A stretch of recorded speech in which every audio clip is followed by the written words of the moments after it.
생방송 도중 다케다 노인의 충격적인 증언이 터져나오면서 일본 사회는 거대한 파문에 휩싸였습니다. 우리가 조선인들에게 자행했던 만행이 단 8분이라는 짧은 시간 동안 일본 사회의 기존 인식을 완전히 뒤흔들어 놓기에는 충분했던 것입니다. 방송국은 해당 영상을 즉각적으로 삭제하려 했으나 이미 진실의 불씨는 늦었습니다.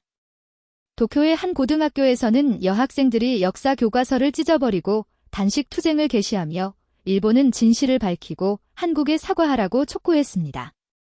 이 모든 사건은 NHK 방송국의 20년 경력 프로듀서인 사토 겐지 45세가 일본이 지난 76년간 숨겨온 비밀을 만천하에 폭로하기 위해 자신의 목숨을 걸고 한국으로 향하면서 그 서막이 열리게 됩니다. 당시 저는 일본 NHK 방송국에서 20년 가까이 다큐멘터리를 제작해온 프로듀서였습니다. 그날의 촬영 스케줄은 여느 때와 다름없이 평범했습니다. 주제는 일본 제국주의 시대의 과학 연구에 관한 다큐멘터리였으며 일반적으로 알려진 수준에서 731 부대에 대한 내용을 다루고자 기획되었습니다. 스튜디오에는 91살의 다케다 노인이 초청되어 앉아 계셨습니다. 그분은 과거 731 부대에서 실제로 근무했던 분이었습니다. 사전 인터뷰 당시에는 주로 부대 내의 일상적이고 무난한 이야기만을 나누셨기에 저희는 큰 걱정 없이 촬영에 임했습니다. 촬영이 시작된 후 처음에는 모든 것이 예상대로 순조롭게 진행되었습니다. 노인은 차분하고 떨리는 목소리로 당시 상황을 설명하셨고 저희 제작진도 긴장을 풀고 있었습니다. 그런데 갑자기 노인의 얼굴이 일그러지더니 통곡하며 눈물을 쏟아내기 시작하셨습니다. 그리고는 예상치 못한 고백을 하셨습니다. 사실은 말이지요. 우리가 한국 사람들에게 했던 일은요. 그 순간 스튜디오 전체는 숨막히는 정적에 휩싸였습니다. 카메라 감독, 조명 담당자, 그리고 저까지 모두 다케다 노인만을 응시하고 있었습니다. 생체 실험이라고 포장했지만 우리는 산 사람을 마취도 없이 해부했습니다. 제 손에 쥐고 있던 스크립트가 바닥으로 떨어졌습니다. 이 내용은 저희가 준비한 대본에 단연코 존재하지 않던 것이었습니다. 노인은 멈추지 않으셨습니다. 한국에서 온 젊은 여성들도 있었습니다. 심지어 임신부들까지도요. 그들에게 정말로 끔찍한 일을 자행했습니다. 조 감독이 촬영을 중단하라는 신호를 보냈지만 저는 충격으로 인해 몸을 움직일 수조차 없었습니다. 노인은 떨리는 목소리로 이어갔습니다. 매일 밤 그들의 비명소리가 들렸어요. 70년이 지났는데도 그 소리는 아직도 제 귓가에서 떠나지 않습니다. 다케다 노인은 흐느끼면서도 진술을 멈추지 않았습니다. 일본 정부는 모든 기록을 파기했습니다. 하지만 저는 기억하고 있습니다. 모든 것을 다 기억하고 있어요. 그때 촬영 감독이 급히 다가와 카메라를 끄라고 지시했습니다. 하지만 이미 모든 증언은 녹화되어 있었습니다. 노인은 계속해서 울고 계셨고 저희 제작진은 이 전례 없는 상황에 어찌할 바를 몰랐습니다. 촬영이 끝나자마자 비상회의가 소집되었고 방송국 중역들이 모두 모였습니다. 부국장은 단호한 목소리로 이 내용은 절대로 방송되어서는 안 됩니다라고 못 박았습니다. 하지만 저는 극심한 혼란에 빠졌습니다. 만약 다케다 노인의 증언이 진실이라면 우리가 지금까지 배워왔던 역사는 과연 무엇이었을까요? 그날 밤 저는 노인의 울음소리와 참혹한 증언이 머릿속을 맴돌아 한숨도 잠을 이룰 수 없었습니다. 도대체 진실은 무엇이며 우리는 그 진실을 외면해도 괜찮은 걸까요? 다음 날 아침, 방송국은 비상사태였습니다. 다케다 노인의 증언 일부가 온라인에 유출된 것입니다. 누군가 촬영 현장에서 몰래 녹음했던 것으로 보입니다. 곧바로 극우 단체에서 걸려오는 협박 전화가 빗발치기 시작했습니다. 반일 방송을 만드는 거냐? 국가를 모독하는 역적들. 보안팀이 출동해야 할 정도로 전화는 끊임없이 걸려왔습니다. 온라인 커뮤니티 역시 아수라장이었습니다. 댓글창은 문자 그대로 전쟁터였습니다. 또 한국에 사과하자는 조작극이냐? 좌익 언론의 선동이다. 심지어 노인이 치매에 걸린 것 아니냐? 라는 비난도 제기되었습니다. 하지만 동시에 왜 할아버지가 거짓말을 하겠냐? 우리가 몰랐던 진실이 있는 것 같다라는 반대 목소리도 형성되기 시작했습니다. 그날 오후 국장실에 소환되었을 때 국장의 표정은 더없이 심각했습니다. 사토 PD, 이번 다큐멘터리는 취소입니다. 모든 자료를 즉각 폐기하십시오. 제가 국장님, 만약 할아버지의 말씀이 사실이라면요? 라고 묻자 국장은 단호히 말했습니다. 사실 여부는 중요하지 않습니다. 우리 방송국의 정치적 입장을 생각해야 합니다. 그 순간 저는 깨달았습니다. 이곳에서는 진실보다 정치적 입장이 우선시된다는 것을요. 퇴근길에 아내에게 전화했습니다. 여보, 오늘 일이 좀 복잡해졌어. 아내는 걱정스러운 목소리로 무슨 일이야? 뉴스에서 방송국에 시위대가 왔다고 하던데? 라고 물었습니다. 집에 도착하니 중학생 딸이 걱정스러운 표정으로 저를 맞이했습니다. 아빠, 친구들이 인터넷에서 우리 방송국 욕하는 글 봤다고 해. 그날 저녁 식사는 평소와 달리 조용했습니다. 시끄럽던 저희 집에서 이런 정적은 처음이었습니다. 딸이 갑자기 입을 열었습니다. 아빠는 잘못한 거 없잖아. 그리고 그 할아버지가 거짓말하는 걸 수도 있잖아. 그 말을 듣고 가슴이 미어졌습니다. 제 딸조차 그 노인의 진실을 믿지 않는다는 사실이었습니다. 그날 밤 침대에 누워서도 노인의 울음소리와 매일 밤 그들의 비명소리가라는 증언이 계속 저를 괴롭혔습니다. 노인은 왜 하필 지금에서야 그런 이야기를 하셨을까요? 정말 거짓말이었을까요? 다음 날 아침 출근하자마자 또 다른 충격적인 소식이 들려왔습니다. 다케다 노인이 스스로 목숨을 끊으셨다는 것이었습니다. 유서에는 더 이상 침묵할 수 없었습니다. 한국 분들께 죄송합니다라고 적혀 있었다고 했습니다. 그 순간 저는 확신했습니다. 노인의 증언은 결코 거짓이 아니었다는 것을요.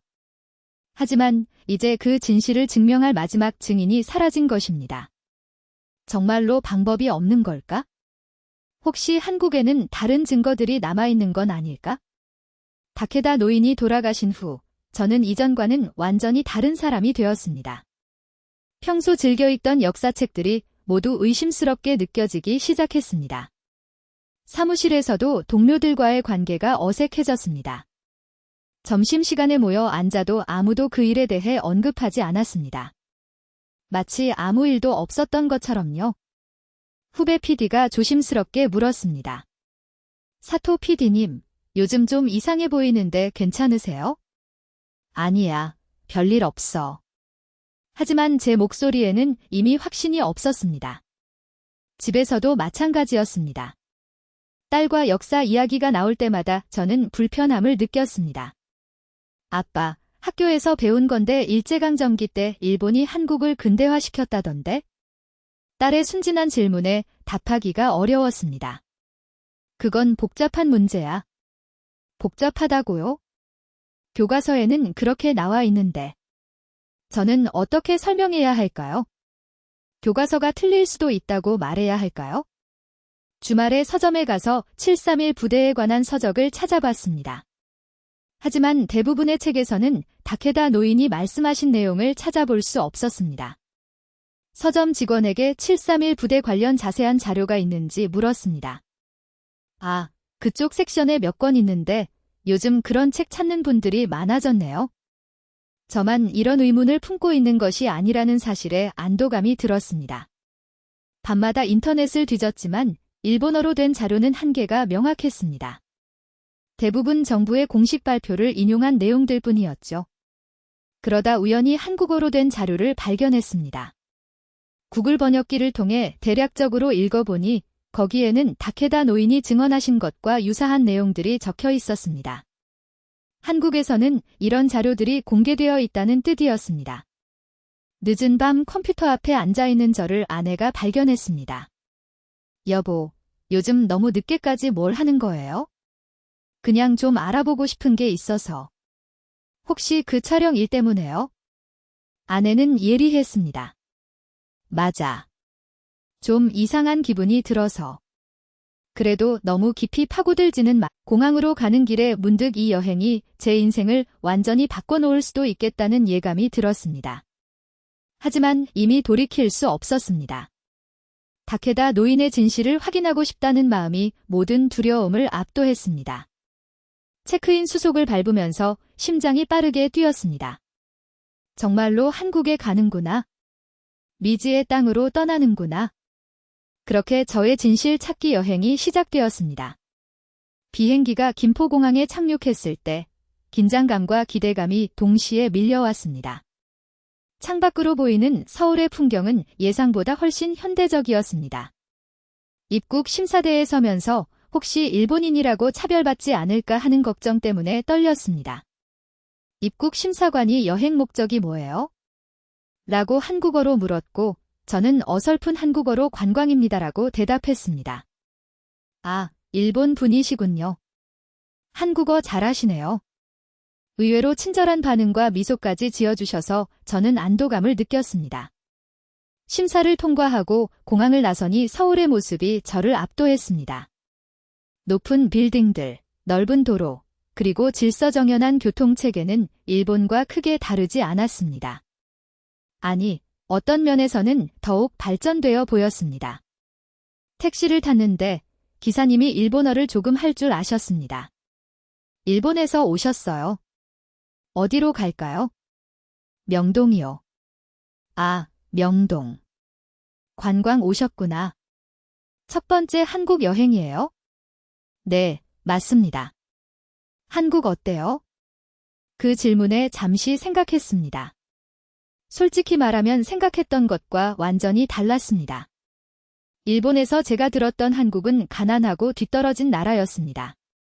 하지만 지금 눈앞에 펼쳐진 서울은 도쿄와 비교해도 전혀 뒤처지지 않았습니다. 생각보다 훨씬 발전되어 있네요. 많은 일본 손님들이 그렇게 말해요. 한국도 많이 발전했거든요. 기사님의 말에서는 은근한 자부심이 느껴졌습니다. 호텔에 도착하여 체크인을 하자 직원분이 일본어로 친절하게 안내해 주었습니다. 혹시 필요한 것 있으시면 언제든 말씀하세요. 방에 들어가 창밖을 내다보니 명동 거리는 사람들로 북적였고 젊은이들이 세련된 옷을 입고 있었습니다. 일본에서 본 한국 관련 뉴스와는 완전히 다른 모습이었습니다. 저녁에 거리로 나가 식당을 찾아 들어갔는데 사장님이 반갑게 맞이해 주셨습니다. 어서 오세요. 어디서 오셨어요? 일본에서 왔습니다. 아, 일본에서. 환영해요. 뭐 드실래요? 메뉴판이 한글로만 적혀 있어 당황하자 사장님은 곧바로 영어 메뉴를 가져다 주셨습니다. 일본 손님들 많이 와요. 걱정하지 마세요.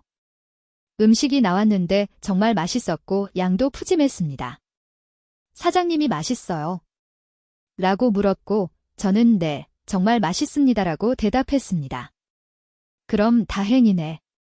한국 음식 처음이에요. 우리 음식이 일본 음식과 좀 다르죠?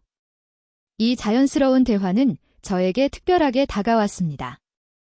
일본인이라고 해서 차별하지 않고 오히려 더 친절하게 대해주었기 때문입니다. 계산할 때도 놀라운 일이 있었습니다. 서비스입니다. 공짜로 음료수를 하나 더 주셨습니다. 왜요? 저는 일본인인데. 그게 뭐가 중요해요? 손님이면 다 고마운 거죠. 그 말에 가슴이 뭉클했습니다.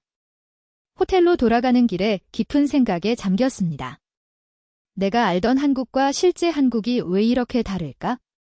일본 언론에서 보여준 한국은 반일 감정이 강한 나라였지만 지금까지 만난 사람들은 모두 친절했습니다. 혹시 다른 것들도 잘못 알고 있는 건 아닐까? 역사에 대해서도 잘못 알고 있는 건 아닐까? 다음 날부터 본격적으로 진실을 찾아봐야겠다고 결심했습니다. 다음 날 아침 일찍 일어나 계획을 세웠습니다. 어디서부터 시작해야 할지 막막했지만 일단 관련 박물관이나 기념관을 찾아보기로 했습니다. 인터넷 검색을 통해 서울에 있는 전쟁기념관에 관련 자료가 있다는 것을 확인했습니다. 지하철을 타고 이동했는데 시민들의 질서의식에 놀랐습니다. 줄을 서서 기다리고 내리는 사람이 먼저 나간 후에 탑승하는 에티켓을 철저히 지키는 모습은 일본과 다르지 않았습니다. 아니, 어떤 면에서는 더 나은 것 같았습니다. 전쟁기념관에 도착하여 입장하자 안내원이 일본어 팸플릿을 건네주며 친절하게 도움을 요청하라고 안내해 주었습니다. 전시관을 돌아다니며 일제강점기 관련 전시를 찾았고 그곳에서 731 부대에 대한 전시를 발견했습니다. 생체 실험에 대한 내용이 자세히 나와 있었는데 다케다 노인이 말씀하신 것과 매우 유사한 내용들이었습니다. 특히 충격적이었던 것은 피해자들의 증언이었습니다. 마취 없이 살아있는 상태에서 해부했습니다. 임신한 여성들도 실험 대상이었습니다. 매일 죽어가는 사람들을 봤습니다. 다케다 노인의 말이 거짓이 아니었음을 절감했습니다. 자료실에서 더 자세한 문서를 볼 수 있는지 문의하자 담당자는 연구 목적이시라면 사전 신청하시면 됩니다. 어떤 연구를 하시는지 여쭤봐도 될까요? 라고 물었습니다. 일본의 한 방송국에서 다큐멘터리를 만들고 있습니다. 담당자의 표정은 변했지만 적대적이지는 않았습니다. 그렇군요. 그럼 더 신중하게 도와드려야겠네요. 정확한 정보를 전달하는 게 중요하니까요. 저는 몇 가지 서류를 작성하고 다음 날 다시 오기로 했습니다. 오후에는 서대문영무소 역사관을 방문했습니다. 그곳에서도 일제강점기 때의 참상을 볼 수 있었습니다. 한국인 관람객들과 함께 설명을 들었는데 아무도 저를 이상하게 보지 않았습니다. 오히려 한 중년 남성은 일본 분이신가요? 이해가 안 되는 부분이 있으면 말씀하세요라고 친절하게 말해 주었습니다. 이런 역사는 일본 분들도 알아야 한다고 생각해요. 똑같은 일이 반복되면 안 되니까요. 그에게서 복수보다는 화해를 바라는 마음이 느껴졌습니다. 저녁에 호텔로 돌아와 하루 종일 보고 들은 것들을 정리했습니다. 생각보다 훨씬 많은 자료들이 공개되어 있었습니다. 일본에서는 대부분 기밀이거나 은폐되어 있는 내용들이 여기 한국에서는 상세히 전시되어 있었습니다. 왜 일본에서는 이런 내용을 감추려고 할까? 의문이 들었습니다. 핸드폰으로 일본에 있는 아내에게 전화했습니다. 여보, 잘 지내? 응, 잘 지내. 한국은 어때? 생각보다 많이 다르네. 일단 사람들이 친절하고 역사 자료들도 일본에서 본 것과 많이 달라. 아내는 걱정하며 조심해요. 너무 깊이 파고들지는 말고라고 말했습니다. 하지만 이제 멈출 수 없었습니다. 다음 날은 731 부대 피해자 가족들을 직접 만나볼 예정이었습니다. 직접 증언을 들을 수 있을 거라는 기대감과 함께 저를 어떻게 바라볼까 하는 두려움이 교차했습니다. 다음 날 아침 약속 장소인 피해자 가족 모임 사무실로 향했습니다. 전화로 미리 양해를 구했지만 마음은 무거웠습니다. 사무실 문을 열고 들어가니 긴 침묵이 흘렀습니다. 5분의 할머니들이 앉아 계셨는데 모두 경계하는 눈빛으로 저를 바라보셨습니다. 한국어로 인사를 드렸지만 대답이 없었습니다. 사무국장님이 일본 방송국에서 다큐멘터리를 만든다는 분입니다라고 소개해 주었습니다.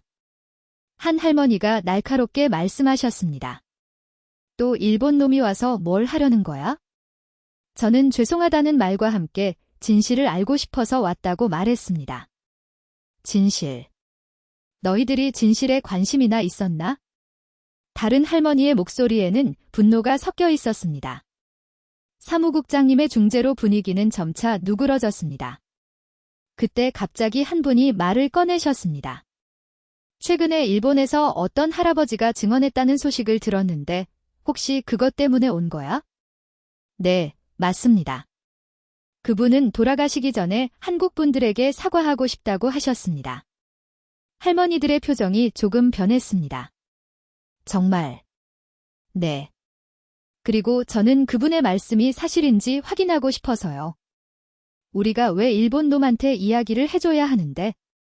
여전히 적대적인 할머니도 계셨지만 분위기는 조금씩 풀리고 있었습니다. 오래된 침묵 끝에 한 할머니가 조용히 말씀하기 시작하셨습니다. 우리 아버지는 23살이었어.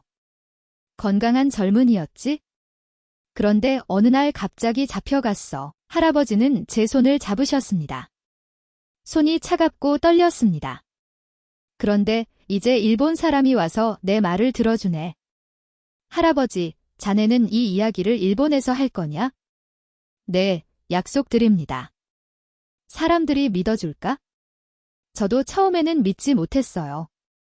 하지만 이제는 확신합니다. 할아버지가 고개를 끄덕이셨습니다. 그럼 내가 헛되이 살지 않았네. 그 말을 듣고 저는 눈물이 났습니다. 70년 넘게 혼자 간직해온 트라우마를 이제서야 누군가가 들어준다는 것에 할아버지가 위안을 받으시는 것이 느껴졌습니다. 할아버지, 일본을 미워하지 않으세요? 미워해봐야 뭐해? 이미 다 늙었는데. 하지만 미워하는 대신 진실을 알리는 게 낫지? 할아버지의 말씀에는 깊은 울림이 있었습니다. 요양원을 나오면서 생각했습니다. 박철민 옹 같은 분들이 얼마나 더 계실까? 그리고 그분들의 이야기를 아무도 듣지 못한 채 돌아가신 분들은 또 얼마나 될까?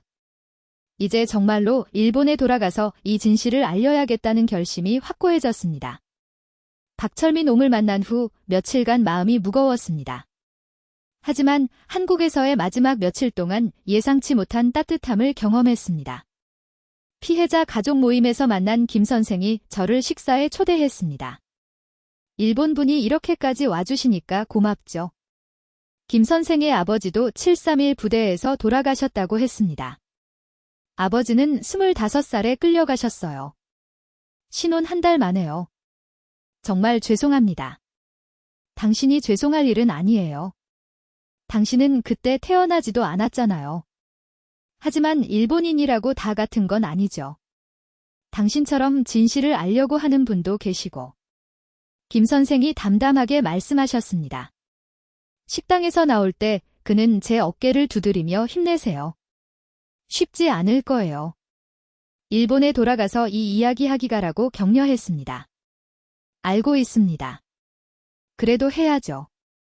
할아버지들이 살아계실 때. 다음 날 서울 시내를 좀 더 돌아다녔습니다. 길을 잃고 헤매고 있는데 한 대학생이 다가와 친절하게 경복궁까지 안내해 주었습니다. 일본에서 오셨어요. 한국 어때요? 네, 정말 좋아요. 생각했던 것과 많이 달라서 놀랐어요. 어떻게 달랐는데요? 일본에서는 한국에 대해 다르게 배웠거든요. 한국이 가난하고 반일 감정이 심하다고요. 학생의 표정이 진지해졌습니다. 일본은 맞기도 하고 틀리기도 해요. 복잡한 문제죠. 하지만 여기 와보니 사람들이 너무 친절해요. 그럼 다행이네요. 우리도 일본 사람들을 미워하는 건 아니거든요. 다만 역사는 역사대로 인정해야 한다고 생각하죠. 감정과 이성을 구분하는 학생의 성숙함이 인상 깊었습니다. 저녁에는 호텔 근처 작은 술집에 들어갔는데 사장님이 일본어를 조금 할 줄 아셨습니다. 오늘 하루 어땠어요? 좋았어요. 한국 사람들이 정말 친절해요. 그래요. 다행이네. 일본 손님들 중에 가끔 놀라시는 분들이 있어요. 왜요? 한국 사람들이 일본 사람 싫어할 거라고 생각하시거든요. 실제로는 그렇지 않나요? 정치와 개인은 다르죠. 저희도 일본 여행 좋아해요. 옆자리에 앉은 중년 남성도 대화에 끼어들었습니다. 일본에서 오셨어요. 좋은 추억 많이 만들고 가세요. 정말 좋아요. 예상과 달라서 놀랐어요. 예상과 어떻게 달랐는데요? 더 발전되어 있고 사람들도 더 친절하고요. 그럼 우리나라 홍보대사 한 분 만든 셈이네. 세 사람의 분위기는 자연스럽게 밝아졌습니다. 일본도 좋은 나라죠. 저도 도쿄 여행 재미있게 했어요. 사실 우리 젊은 세대는 일본 문화 많이 좋아해요. 애니메이션, 게임. 저희 딸도 한국 드라마 좋아해요. 그럼 서로 좋아하는 게 있네요. 그날 밤 호텔에서 깊은 생각에 빠졌습니다. 일본에서 배운 한국과 실제 한국이 왜 이렇게 다를까? 그리고 이렇게 따뜻한 사람들이 사는 나라에 일본이 그런 끔찍한 일을 했다는 것이 믿어지지 않았습니다. 아니, 믿고 싶지 않았을지도 모릅니다. 하지만 이제는 인정해야 했습니다. 그리고 일본으로 돌아가서 진실을 말해야 했습니다. 이렇게 성숙하고 따뜻한 사람들이 용서의 손을 내밀고 있는데 일본은 언제까지 과거를 외면할 것인가요? 한국에서의 마지막 며칠은 제게 정말 눈을 뜨게 해주는 시간이었습니다. 길거리에서, 지하철에서, 식당에서 만나는 한국인들의 모습이 제가 알고 있던 것과 완전히 달랐습니다. 어느 날 지하철에서 무거운 짐을 든 노인에게 젊은 남성이 자연스럽게 짐을 들어주는 모습을 목격했습니다. 노인의 반응이 놀라웠습니다. 고마워요, 아들아. 일본 사람들도 이렇게 친절하던데? 일제강점기를 겪은 노인이 일본에 대해 이렇게 말하는 것을 보고 깜짝 놀랐습니다. 다른 날 서점에 갔을 때 일본 관련 서적 코너에는 일본 소설, 문화 서적, 일본어 교재까지 다양하게 있었습니다. 서점 직원에게 일본 책들이 많이 팔리는지 묻자, 네, 특히 젊은 분들이 많이 찾으세요. 일본 문화에 관심이 많거든요. 정치적으로는 문제가 있지만 그건 그거고 이건 이거죠. 문화는 문화예요. 한국인들의 이런 합리적인 분리 사고가 놀라웠습니다. 감정적이지 않고 이성적이었습니다. 카페에서도 대학생들이 일본 애니메이션에 대해 이야기하는 것을 들었습니다. 이 감독 작품 정말 좋아? 일본 애니메이션 퀄리티는 인정하지. 그렇긴 해. 근데 역사 문제는 또 다른 거고. 젊은 세대일수록 이런 경향이 강했습니다. 정치와 문화를 구분해서 생각하는 성숙함이 있었습니다. 한국 방문 마지막 날, 명동에서 길을 잃고 헤매고 있을 때 한 가족이 저를 도와주었습니다. 어느 호텔인지 묻고는 아버지가 직접 데려다 주겠다고 하셨습니다. 길을 가는 동안 그 가족의 딸이 일본어로 말을 걸었습니다. 일본에서 왔어요. 저 일본어 공부해요. 오, 정말 잘하네요. 딸의 아버지는 저희 딸이 일본 문화를 좋아해요. 저희는 역사는 역사고 문화는 문화라고 생각해요라고 설명해 주셨습니다. 호텔에 도착하여 감사를 표하자 아버지는 한국 여행 어떠셨어요? 정말 좋았어요. 사람들이 너무 친절하고. 그럼 다시 오세요. 다음에는 더 오래 계세요. 라고 따뜻하게 말했습니다. 그 가족과 헤어지면서 생각했습니다. 이렇게 성숙한 사회가 어떻게 만들어졌을까? 호텔 로비에서 우연히 다른 일본인 관광객을 만났는데 그도 사람들이 일본인이라고 차별하지도 않고 오히려 더 친절한 것 같다며 저와 비슷한 경험을 이야기했습니다. 저녁 마지막 식사를 하러 갔던 작은 한식집 사장님은 제가 일본으로 돌아간다고 하자 서비스로 후식을 주셨습니다. 일본 가서 한국 좋다고 말씀해 주세요. 네, 꼭 그럴게요. 우리도 일본 좋아해요. 정치는 복잡하지만 사람은 사람이니까요. 그날 밤 짐을 싸면서 한국에서의 일주일을 정리해 보았습니다. 처음에는 적대감이나 차별을 당할까 봐 걱정했지만 실제로는 정반대였습니다. 일본인이라는 이유로 더 관심을 가져주고 친절하게 대해주었습니다. 그리고 무엇보다 한국 사회의 성숙함에 감탄했습니다. 과거의 아픈 역사는 기억하지만 그것 때문에 현재를 망치지 않는 지혜가 있었습니다.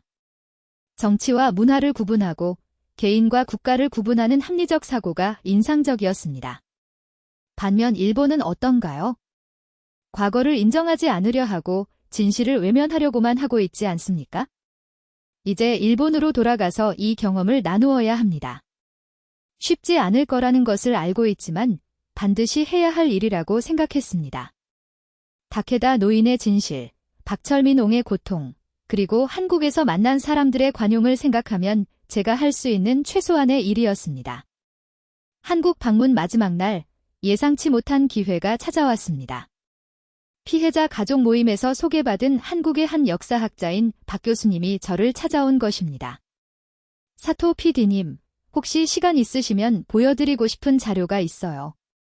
박 교수님은 서울대학교에서 한일 관계사를 연구하는 분이었습니다.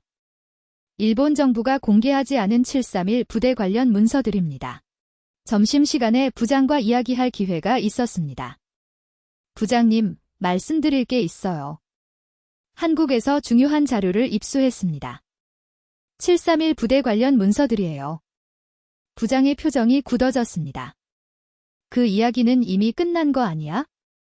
하지만 이 자료들을 보면 사토 PD, 개인적인 관심과 회사 업무는 구분해야 해. 그런 민감한 소재는 우리 방송국에서 다룰 수 없어. 단호한 거절이었습니다. 집에 돌아와서 아내에게 모든 것을 털어놓았습니다. 한국에서의 모든 경험, 다케다 노인의 증언부터 박철민 옹과의 만남, 그리고 마지막에 발견한 문서들까지. 아내는 조용히 듣더니 물었습니다. 그래서 어떻게 하려고? 이 진실을 알려야 해. 방송으로. 하지만 회사에서 안 된다고 했잖아. 그럼 다른 방법을 찾아봐야지. 위험하지 않을까? 다케다 노인처럼. 아내의 걱정이 느껴졌습니다. 그래도 해야 해. 하지 않으면 계속 거짓 속에서 살게 돼. 주말에 딸과 공원을 산책하면서 생각했습니다. 이 아이가 자랐을 때 어떤 역사를 배우게 될까? 아빠, 학교에서 일제강점기에 대해 배웠어. 일본이 한국을 근대화시켜줬다고 했어? 가슴이 아팠습니다. 딸아, 역사는 복잡한 거야. 왜? 교과서에 그렇게 나와 있는데? 교과서가 항상 맞는 건 아니야. 12살 딸에게 어떻게 설명해야 할까요? 그날 밤 저는 결심했습니다. 회사를 그만두고라도 이 진실을 알리겠다고. 다음 주 월요일 사직서를 제출했습니다. 사토 PD, 왜 갑자기? 미쳤구나. 20년 쌓아온 경력을 버리고. 경력보다 중요한 게 있어요.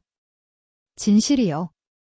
그렇게 저는 새로운 시작을 하게 되었습니다.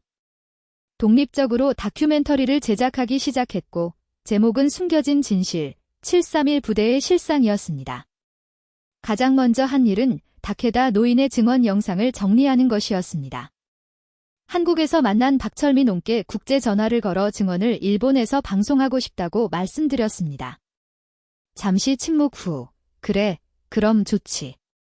일본 사람들이 진실을 알아야지라고 허락해 주셨습니다. 피해자 가족분들도 모두 흔쾌히 협조해 주셨습니다. 한 달 동안 작업하여 1시간짜리 다큐멘터리를 완성했지만 주요 방송국들은 모두 너무 민감한 내용이다. 정치적으로 문제가 될 수 있다며 거절했습니다. 실망했지만 포기하지 않고 작은 케이블 방송국에 문의했고 흥미로운 내용이네요. 검토해 보겠습니다라는 답변을 받았습니다. 일주일 후 연락이 왔습니다. 방송하겠습니다. 하지만 늦은 시간대예요. 괜찮습니다. 감사합니다. 방송 예정 소식이 알려지자 극우 단체에서는 항의 전화가 빗발쳤지만 진실을 알려주셔서 감사합니다. 용기 있는 방송이네요라는 지지 목소리도 있었습니다. 방송 당일 시청률은 높지 않았지만 반응은 강렬했습니다.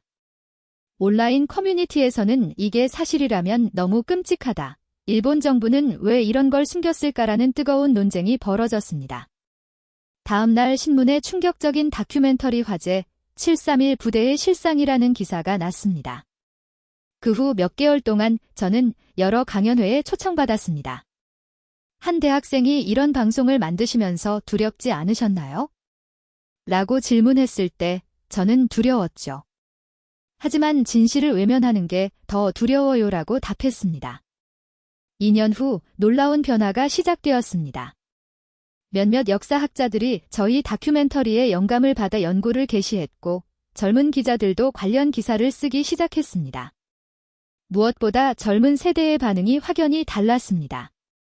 우리가 배운 역사가 틀렸나요? 진짜 역사는 뭐예요? 한국 사람들에게 사과해야 하는 거 아닌가요? 변화는 서서히 시작되고 있었습니다. 어느 날 한국에서 박철민 옹으로부터 연락이 왔습니다. 사토, 일본에서 변화가 시작되고 있다는 소식을 들었네. 자네 덕분에 마음이 한결 가벼워졌어. 전화를 끊고 나서 생각했습니다. 개인의 작은 용기가 정말로 사회를 변화시킬 수 있구나. 다케다 노인이 시작한 진실의 불씨가 이제 더 큰 화염이 되어가고 있었습니다. 아직 갈 길은 멀지만 진실은 결국 승리한다고 믿습니다. 한 사람의 양심이 촉발한 8분간의 진실, 그것이 두 나라의 인식을 바꾸어 놓기 시작했습니다. 다케다 노인의 마지막 고백, 박철민옹의 생생한 증언, 그리고 사토겐지 PD의 용기가 만나 작은 기적을 창조해냈습니다. 진실은 고통스럽지만 그 고통을 직시할 때 비로소 진정한 화해가 시작됩니다.